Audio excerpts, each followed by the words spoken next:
दिवाळीचं गोडधोड खाऊन नवरोबाला अगदी वैताग आला होता आणि म्हणाले, "अगं, तोंडाची फार चवच निघून गेली आहे. आज मस्त झणझणीत असं काळंच चिकन बनव."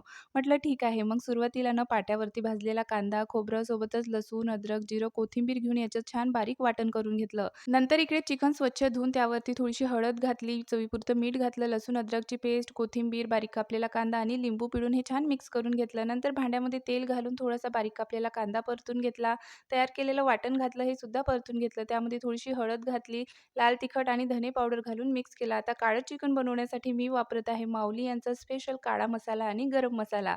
हे मसाले घातल्यानंतर दुसरे कुठलेच मसाले घालायची गरज नाही. याची चव एकदम अप्रतिम आहे. तुम्हालाही ऑर्डर करायचे असतील तर स्क्रीनवरती त्यांचा नंबर आहे किंवा माऊलीमसाले.com वरूनही तुम्ही ऑर्डर करू शकता. तसेच बायोमध्ये लिंकसुद्धा दिली आहे. तर मसाले घालून परतून घ्यायचं, त्यामध्ये मॅरिनेट केलेलं चिकन घालायचं आणि झाकण ठेवून मस्त चिकन शिजवून घ्यायचं. तर मस्त झणझणीत काळं चिकन बनून तयार आहे.